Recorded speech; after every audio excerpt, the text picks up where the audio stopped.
Hi, my name is Matt Redham. I'm the School and Community Wellness Advisor for Butte County Office of Education.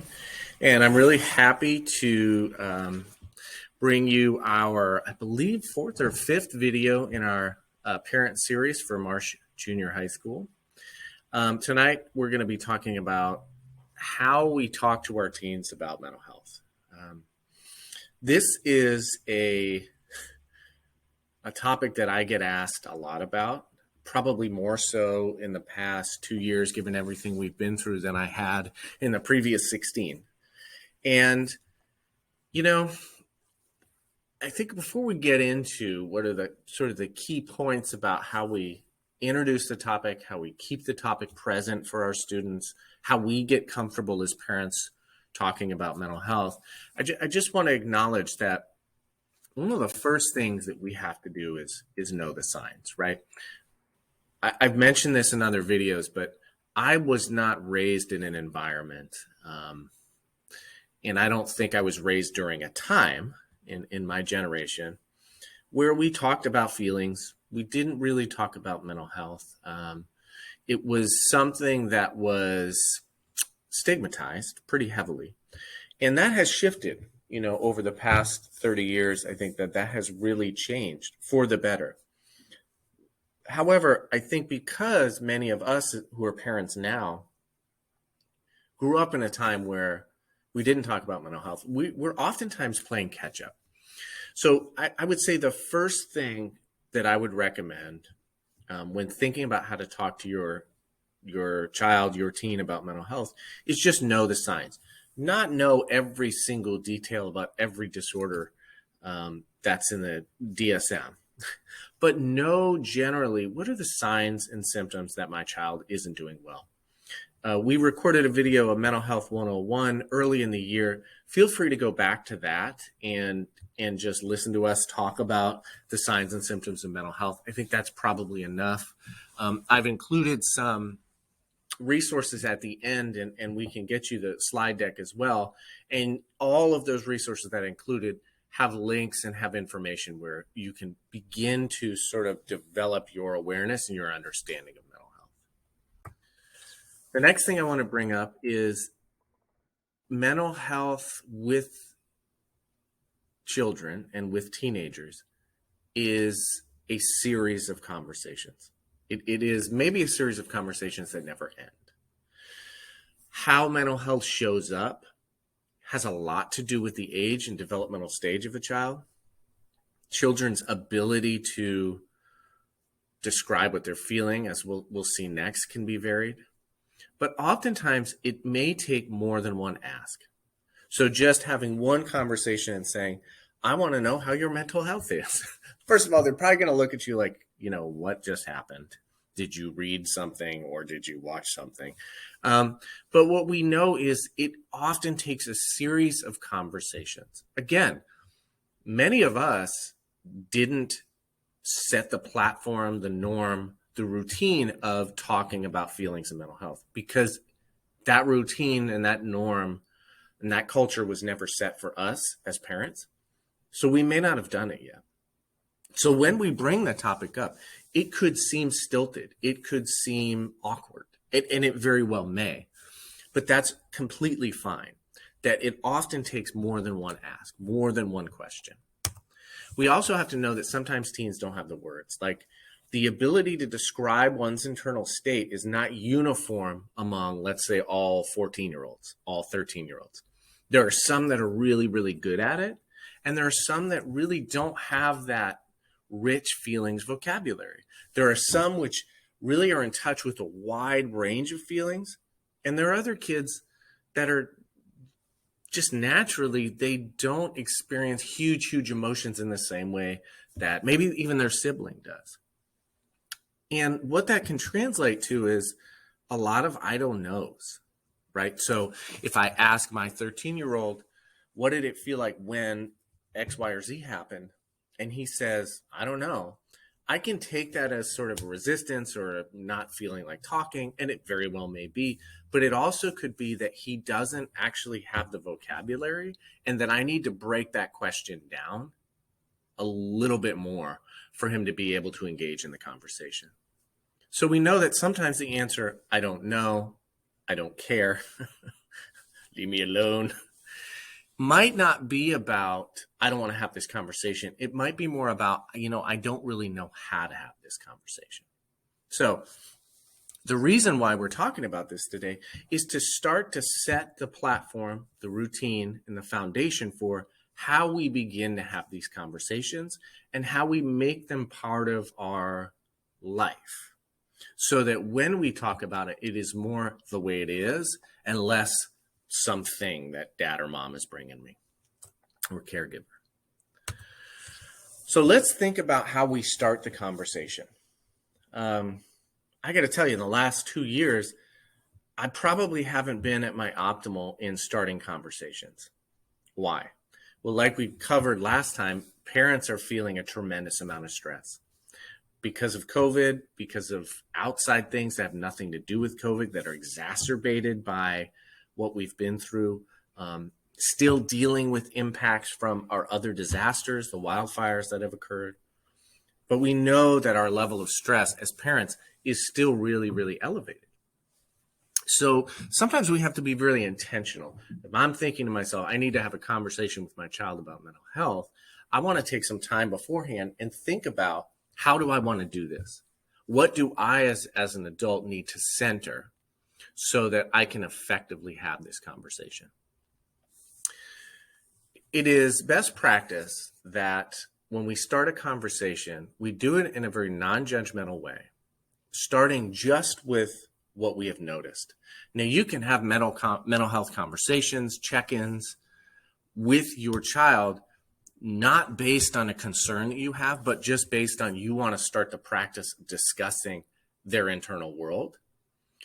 But either way, we want to start the conversation in a noticing way, not in a you are way, right? So an example is, let's say they don't seem to be hanging out or talking to their friends as much as usual. I would say, hey, dude, I notice, and in fact, I've had this conversation, you don't seem to be talking to so-and-so. You want to talk about that? You want to tell me about that? Like, maybe I'm just being really nervous. And that opened up a conversation that wasn't as much a mental health concern, but that my child was going through some changes, right? Some changes in their friend group, very normal during this age. But I approached it not with a ton of concern and panic, but I approached it in a sort of non-judgmental way. I'm seeing something. Your schoolwork is suffering. This could be slipping grades, assignments going undone, or general lack of interest in anything school related. So I may notice that. Say, I'm noticing that your grades are down a little. Is there something going on that you want to talk about? Right? Their mood may seem darkened. For instance, they may be talking about death or dying, giving away belongings, posting pictures or other signs of interest that are troublesome to you. And again, this is a good time to start a conversation and to just notice, right? Not to say, you've been posting these things and now I'm worried. If it's you, then I'm, right? If the way we start a conversation about mental health is you are, now I am, we have moved the focus off of our child and put it on ourselves, which is a really effective way to get a teenager, especially, not to say a single word after that. And we'll talk about how hard that is, right? Because that is actually really hard to do when we're talking about our child's mental health, our child's pain, our child's suffering, or we're wondering about those things. Our feelings, as you'll see, are going to be big around this. I know mine have been, and I think every parent that's ever had a child who's struggled with mental health, fear, anxiety, worry, concern is a tremendous part of what we have to juggle as parents. So if I notice those things, I'm going to speak just to those things, and then I'm going to ask an open-ended question after. Can you tell me about that? Do you want to tell me about that? Well, what if they say no? Well, then I think it's fair to just say, I just need you to know that I see these things and I'm here for you. If there's somebody else you think you can talk to that's not me about, about these issues, you all I'm asking is that you let me know that. Then you come back to that conversation.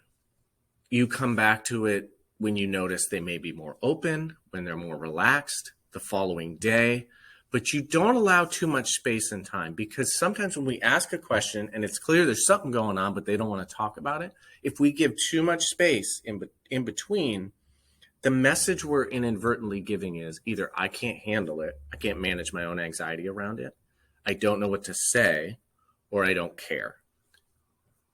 Two of those might be true. The last one is never true. We always care. So we want to make sure that we follow up a conversation. Even when we started a conversation and the answer has been no, thank you, not now, we want to follow that up again. When we're having these conversations, whether it's an initial conversation or a follow-up, we really want to differentiate having a bad day or a bad week from something more, like potentially an emerging mental health issue or problem. The way we frame this is pretty simple. We all have bad days, right? Sometimes we have days or weeks where we feel really anxious, we feel bored, we feel down or depressed. And we want to highlight that that's very normal. It's normal to feel low and stressed at times, or anxious, especially when we experience conflict or disappointment, loss, or something else. So we can have bad weeks, we can have bad days, but they're mostly tied to something that's going on. And when that something stops, then the feeling changes, right? So it's normal to be concerned about a big project and to be very anxious, but when that project is finished, that anxiety should slow down and reduce. And we want to highlight that the key is, like, feelings should match the situation and you should start to feel better as things improve. But we don't want to give the message that a healthy life is one free of struggle. We know that struggle as parents is part of how we learn. It's part of how we learn what we can tolerate, what we can navigate. It's part of how we build our social supports, our ways of co-regulating and regulating ourselves. We have to have distress and adversity to some degree in order to navigate that. But that is different than, regardless of what's happening, whether there's an adversity, we still feel these heavy, big, all-encompassing feelings. We want to highlight that sometimes feelings stay around even when the situation changes. And if you're feeling anything and it doesn't seem to be going away, if it's getting worse, let me know, right? So we want to frame that sort of that discerning part that is really hard for teenagers who are still very much moment to moment to moment in how they interact with the world. And part of what we are as parents is we're regulators for that, right? We can help them to pause and to stop and to think. And we can also help them frame things that their brains normally wouldn't, which is, there's a difference between when I feel really terrible tied to this thing and I feel really terrible tied to nothing or everything, right? It can be really important in these conversations to frame mental health as health. We, as adults, often have difficulty describing mental health because we haven't fully accepted it as part of health ourselves. We have come from a generation that may have stigmatized mental health, and because of that stigmatization, it's hard for us even to break out of what we have internalized, which is mental health is here in our physical health, our cold, our flu, breaking an arm, breaking a leg, having diabetes, that's over here. Like, that is, we intellectually, I think, know it. But when you introduce, I'm worried about my child, when you introduce, I don't know what to say, I don't want to say the wrong thing, it pushes us towards separating mental health and health a little bit more. So we want to make sure we as adults, we as parents can say, I know mental health is health. When somebody's experiencing depression, it is an illness and it can be treated. So we want to highlight that, even name maybe for ourselves, this is hard for me to do, But the truth is, mental health issues are health issues. And just like our physical health, we need to be aware of it. We need to ask a professional when something's not right. We need to educate ourselves about it. When we don't feel well, we tell our doctor, parent, or a trusted adult, right? So what we want to say here is, if you're not feeling right, if you think something is going on with yourself, could be anxious all the time, could be you're feeling a little more low than normal, and it could be other more concerning things like you're hearing and seeing things that aren't there. The goal in these conversations is to make yourself one of those trusted adults, right? Just like our physical health, our mental health difficulties are treatable. This is really where I want to land in a conversation with my child about mental health. As lonely as it can feel, as scary as it is for you and for me as your parent, I have a lot of hope, and I actually feel okay because I know that these things are treatable, that there are ways that we can lessen the distress. You want to become, in a conversation about mental health with a teen, a partner in like an investigation, right? So you are two detectives and you're trying to figure something out. You may know a little bit more than your teen, but you want to join as a partnership because of where teens are developmentally. When you come in as the expert and you come in a top down, you got to tell me these things, you got to tell me because it's so important. Developmentally, they're going to naturally want to stiff arm you because they have this desire, this hunger for autonomy. So we have to work with that. One of the ways we work with it is through partnering. So here's some do's and don'ts, right? When we're thinking about having any kind of conversation about mental health with our children, here are the things we want to do. We want to listen. We want to know and discuss what they need to feel better. We have to treat them as experts in themselves. What do you think you need? I want to talk to somebody. Excellent. Let's go get you somebody to talk to. I need you to check in with me more. I need you to focus less on my school. They may have ideas that they need. We want to listen to those. If they bring you information, which many of the kids nowadays, I think that Generation Z and others, they're going to bring you stuff. Well, I have this information. I want you to read it. Could be about a whole host of things. We want to take that seriously, and we want to show them that we're taking it seriously. So if they bring you something to read it, and then have a discussion with your child about that. Keeping things confidential. In a family, this can mean your brother doesn't need to know about this right now. Your sister doesn't. Let them know that you can hold this information as the parent. To a certain extent, if they're talking about hurting themselves or somebody else, obviously you're going to need to say something. That's a discussion you can have. But let them know that the conversation you're having about mental health is going to stay there for now. Normalizing everything they say, even if it is concerning to you. Because we know mental health struggles are common. And we want the message to be that it's okay, things are going to be okay. Acknowledge your own fear, let them know you're scared, and prepare to be an advocate, right? It's not easy sometimes to find services for your child, to find them treatment, to find them a therapist. So you're going to need to step in that role if there is a concern or something going on of advocate. Don't minimize, right? Don't talk about how it was when you were a kid. Don't manage the fear before you have the conversation. Know it's going to be there. Know the anxiety is going to be there. Don't compare your child to their siblings. Well, so-and-so handles it so well. Don't tell them what they should do. Well, you really should, because again, as a teenager, developmentally, a should is going to close them off, right? Even if what your should is correct. Don't argue. If you introduce an argument into a conversation about mental health, you're pairing discussion about mental health with adversity or arguing or conflict. You don't want to do that. And don't make excuses or blame others. Well, it's your dad's fault, or it's your mom's fault, or it's your school's fault.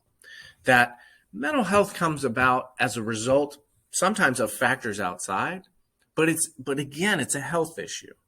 And so just like we wouldn't blame a flu on somebody else, we don't want to blame a mental health issue on someone else. So let's talk about making it a routine before we close. These conversations, if you've never had them, and it's 100% okay if you haven't, again, we've been through a lot, and we all have our ways we check in with our children. But when we make it a routine, it lessens the intensity of the conversation. It normalizes the conversation. And I think over time, what it does is it increases the likelihood that our children are going to be way more comfortable coming and talking to us, because the precedent has been set that this is part of what we do as a family. We talk about these things. You don't have to have like 45-minute, intense therapy sessions with your family, especially if your culture is not that. If you're a cynical, joking, funny culture, you may not want to introduce that into a conversation about mental health, but that's who you are. You don't just drop that, right? Like, you want how you have these conversations, making it a routine to blend into what you already do. The other thing we want to do is to make it a routine. There's some really simple ways to do this. Do it at dinner. If you sit down and eat with one another, check in. Everybody goes around, does a high and a low. In my house, what we do is a gratitude and apology. Pick one thing you're grateful for and one apology you have to make to somebody else in this room, or somebody not in this room. Or just pick a feeling check-in. So tonight we're going to do jealousy. Everybody checks in on a time in the past week they felt jealous. These in and of themselves are not conversations about mental health, but they are natural lead-ins, right? They allow the ability to have a deeper conversation either in the moment or after, right? Text checks. So look, our kids are on their phones. That's a thing. Is there a way we can utilize their technology to check in with them through emojis, through questions, through just asking, like, how are you feeling? It's amazing. You will sometimes get a much more extensive answer asking, sadly, over text than you would in person. I would say 100% of the time, follow that with an in-person conversation, but it's a great way to begin. Asking, are you okay? You good? And then using the time that kids have when they get in bed, and whatever time they do that, to just take the time where nothing else is happening, things are quiet, and oftentimes if we are hurting, we are in pain, that stuff sneaks in at night. So having those conversations maybe right before bed or at a time when they're really calm and they're relaxed. Talking about mental health isn't easy. I've been a mental health professional for a really long time, and it's a completely different conversation that I have with a teacher or with a parent or with a client than I do with my own children. It carries tremendous weight, and I oftentimes lose all that knowledge that I had. You're not going to do it perfectly. You do not have to do it perfectly. What matters is the attempt, right? We look at this thing, it's called good enough parenting. And they did research on colicky kids. And they showed when an infant is colicky, it isn't the actual elimination of the symptom that dictates whether the bond gets created between parent and child. It's the attempt of the parent to continuously try to soothe the child, regardless of if the symptom keeps happening, that is effective. We have to think about this in the same way. Our attempts to repeatedly engage our children in discussions about mental health is what matters. Because eventually, 100%, that's going to pay off. And they're going to come to you and let you know if and when they're struggling. And they may do it right away. We'll get you these resources as well. Each of these has information for parents and families regarding mental health in teens, mental health in children, how to have these conversations, what to watch for. Take care of yourselves and take care of one another. And thanks so much for listening.